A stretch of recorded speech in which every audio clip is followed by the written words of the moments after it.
जो 9 मई का सानिया है, जो कौमी सानिया है, मुल्क की तारीख़ में एक ऐसा सानिया जिसके ऊपर हर दिल रो रहा है और हर आँख अश्कबार है। और जो 9 मई का कौमी सानिया, उसके ऊपर एक शख्स जिसने ना good to C you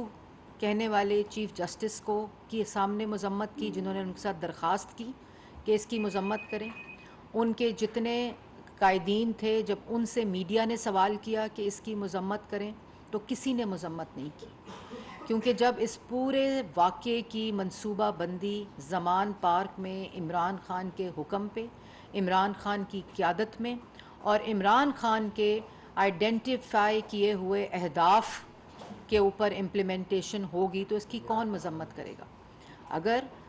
Imran Khan साहब वजाहतें पेश कर रहे हैं और ये वो शख्स है जिसकी पूरी सियासत इंतशार, फसाद और मुल्क के ख़िलाफ़ साजिश और दुश्मनी है, पूरी सियासत। आप इनका पूरा कॉन्डक्ट देख लें, डी चौक पे कब्रें खोदने से लेकर, सुप्रीम कोर्ट के बाहर गंदे कपड़े लटकाने से लेकर, सिविल नाफरमानी, OAIG पुलिस के सर फाड़े गए, ये डी चौक की कहानी है।